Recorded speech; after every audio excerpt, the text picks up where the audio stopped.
নমস্কার বন্ধুরা, রটন্টি মায়ের সংসারে আবার একটি নতুন সকাল নিয়ে আপনাদের কাছে চলে এসেছি। সকালবেলা মায়ের ফুল তুলছি। আজকে তো জানেন রথ আছে, উল্টো রথ। তো রথের জন্য আজকে একটু অন্যরকম পুজো হবে। জানেন তো, স্পেশাল ডে হলে মাকে একটু মালা পরানো হয়, একটু অন্য দাদা ভোগ টোগ দিয়ে পুজো দেয়। তাই জন্য আজকে অনেক ফুলও পেয়েছিলাম। আর এই তুলসী বনটা দেখেন, আমার এত ভালো লাগে। আর এইটা কি তুলসী আপনারা বলেন, আমাকে একটু কমেন্টে জানাবেন।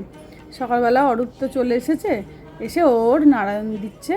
আজকে রথের দিন বলে আজকে আমার অনেক কিছু অন্য কিছু করার ছিল মন্দিরে, কেননা রথ বলে আজকে ঠাকুরকে একটু ভোগ দিয়েছিলাম, সব ঠাকুরকেই ভোগ দিয়েছিলাম। আজকে একটু নতুন জিনিস করে দেওয়ার ইচ্ছা আছে মাকে, জানি না কত দূর কীভাবে কি হবে। তো আজকে ওই জন্য তাড়াতাড়ি করে মন্দিরটা সেরে নেওয়া হচ্ছে। মন্দির সেরে মায়ের ওখানে ভোগ দেব। আবার এক দাদার বাড়িতে কালকে গিয়েছিলাম, রথের আগের দিন গিয়ে তাদের বাড়িতে জগন্নাথ দর্শন করেছি। আমি আজকে 20 বছর হয়েছে এই সংসারে এসেছি শ্বশুর বাড়িতে। তো তাদের নাকি অনেক বছর ধরে পুজো হয়, আমার শ্বশুর শাশুড়িদের বলে যায়। তো এত বছরে বলে না যে ঠাকুরের দর্শন পাওয়া ভাগ্যের ব্যাপার, হয়তো আমার ভাগ্যে হয়নি, তাই জন্য আজ আমার যাওয়া হয়ে ওঠেনি। তো আজকে সেই দাদাদের বাড়িতে একটু যাওয়ার ইচ্ছা আমার। তো জগন্নাথ দর্শন করতে যাব। আসলে আমার মেয়ে তো জানেন, জগন্নাথ বলুন গোপাল বলুন খুব ভক্ত। তা তাদের বাড়িতে রাধাকৃষ্ণের মন্দির আছে, বড় বড় রাধাকৃষ্ণ। আর জগন্নাথ তো তাদের ওই শ্যামনগরেতে পুজো হয়। তো তারা আবার মাসির বাড়িতে নাকি জগন্নাথকে রেখে আসতে হয় না। তো এই আমাদের পাড়ায় যে দাদাদের বাড়িতে পুজো হয়, তাদের বাড়িতে মাসির বাড়িতে রেখে যায় জগন্নাথ। মাসির বাড়িতে ঘুরতে এসছে, 10 দিন যাবৎ তাদের বাড়িতে পুজো হয়। আমার ভাগ্যে হয়নি। তো আজকে আমার একটু যাওয়ার ইচ্ছে আছে, ওখানে দেখার ইচ্ছে আছে যে কীরকম কি হয়। আজ বিকেলে তাদের বাড়িতে রথও টানা হবে।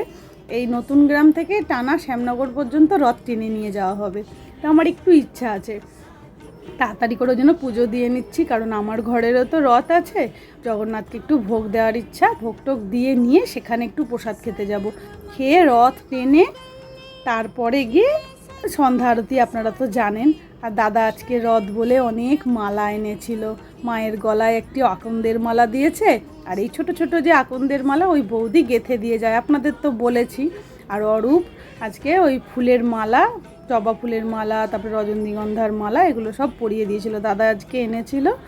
তো সকালবেলা অরূপ যখন পুজো দিয়েছে তখন হয়ে ওঠেনি ওগুলো, তারপরে পড়ানো হয়েছে। আসতে একটু দেরি হয়ে গেছিলো, আপনাদের দাদা শ্যামনগরে পুজোয় গিয়েছিলো, সেখান থেকে আসার পথে মালা নিয়ে এসেছে।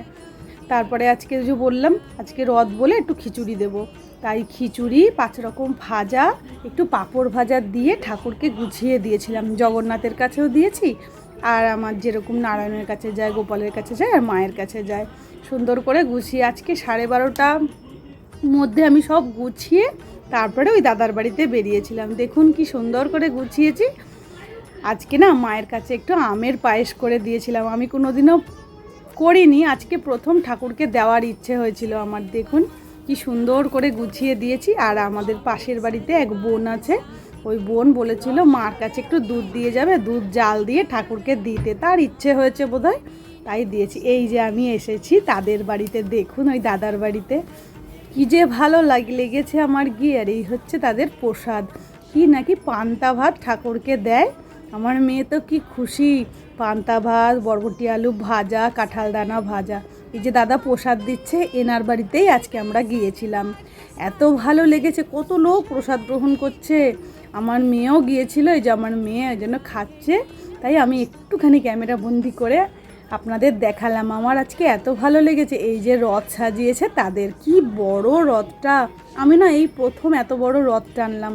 ওই যে বললাম ভগবান মনে হয় যখন যাকে টানে, যার দর্শন পাওয়ার ছিল হয়তো আমার আজকে, তাই একটু রথের দড়ি ধরতে পেরেছি আজকে। দেখুন কত মানুষ গেছে রথের দড়িটুক একটু ধরার জন্য। আমার আজকে এত ভালো লেগেছে না, মায়ের এই মন্দিরে সারাক্ষণ আমি পড়ে থাকি, আজকে মায়ের মন্দির থেকে একটু সময় বার করে গিয়েছিলাম এই মন্দিরে, তাই আপনাদের সাথে শেয়ার করলাম। খুব ভালো লেগেছে আমার, এই রথটি টেনেছি, দর্শন করেছি জগন্নাথের, একটু রথের দড়ি টানতে পেরেছি। আমার মেয়েও খুব খুশি, আর নিজের রথও টেনেছে। এসে আগে এই রথের পিছনে গিয়েছিল, রথ টেনে আমরা নতুন গ্রাম পর্যন্ত যেতে পেরেছি। তারপরে আর হেঁটে যেতে পারিনি, কারণ আমারও তো মন্দির আছে, তাই আপনাদের সাথে একটু দেখালাম যে কি আনন্দ করেছি আমরা এই রথ টানতে গিয়ে। আমার না খুব ভালো লেগেছে। আর আমার মেয়ে এসে রথ টানতে গিয়েছিল, এই কাকিমার বাড়িতে একটু গিয়েছিল। এই কাকিমা আজকে তাই জন্য আমার উপরে দুই গোপাল বাবারা গিয়েছিল, রূপোর গোপাল আর সোনার গোপাল, আর নিচে জগন্নাথকে বসিয়েছিলাম। হঠাৎ দেখি বৃষ্টি নেমে গেছে, বলে না কার ঘরে যে কে কখন যায়। তাই আজকে জগন্নাথ দেখি এই কাকিমার বাড়িতেই আশ্রয় নিয়েছে। তো ওনারা ভেতরে ঢুকিয়েছিলাম বলে একটু পুজো দিয়ে নিল সন্ধ্যাবেলা।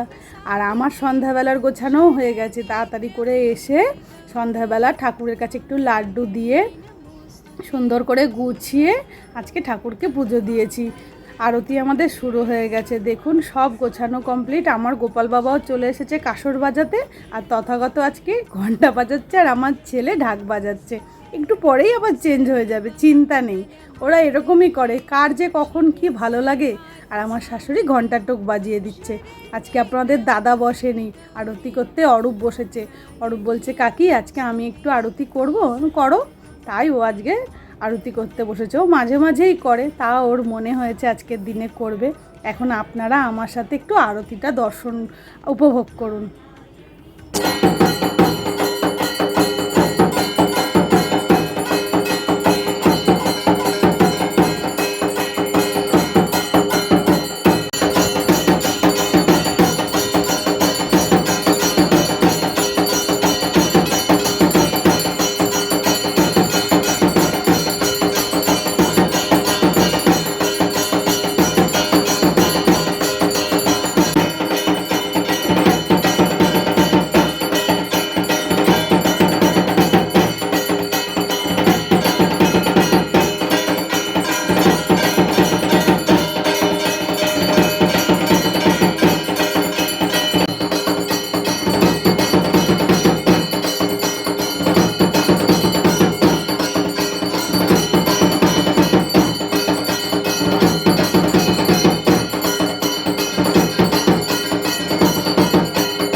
আজকের আরতিটি পুরোটা সাউন্ড দিলাম না, অল্প দুটো যে ঠাকুরকে করেছিলাম করে সবটাই হয়েছিল আরতি, তাই অল্প কিছুতে সাউন্ড দিয়ে তাই আপনাদের সাথে একটু কথা বলি। আজকে গোপাল বাবা দেখেছেন একভাবে বাজিয়ে চলেছে, হাতটা না ওর দাগ হয়ে যায়, তাও বাজিয়ে যায়। এত ভালো লাগে আমার ওকে দেখলে, খুব এনার্জি ওর শরীরে, ভালো লাগে ওকে দেখলে আমার। সত্যিই আমার গোপাল বাবাও আজকে আরতি করছে অরূপ। সকালবেলা থেকেই ওর ইচ্ছে ছিল যে সন্ধ্যা আরতিটি ও করবে। আমি বললাম ঠিক আছে কর, তাই ওর কাকা পিছনে দাঁড়িয়েই আজকে ওর আরতি দর্শন করছে কিভাবে কি করছে, আর ও আরতি করছে। খুব ভালো লেগেছে, কাকা দাঁড়িয়ে আছে আর আজকে ও আরতি করছে। অন্যদিন তো কাকা বাড়ি থাকে না, তাই ও করে। আজকে ও আরতি পুরো সম্পূর্ণ করলো। আমাদের আরতিটি এখানেই শেষ হলো। আপনাদের যদি আরতি ভালো লেগে থাকে লাইক করে কমেন্ট করে সাবস্ক্রাইব করে দেবেন। ঠাকুর আমাকে সবাইকে ভালো রাখুক, সুস্থ রাখুক। আপনারা অনেক অনেক ভালো থাকবেন, ঠাকুর আপনাদের ভালো রাখুক। শুভরাত্রি বন্ধুরা।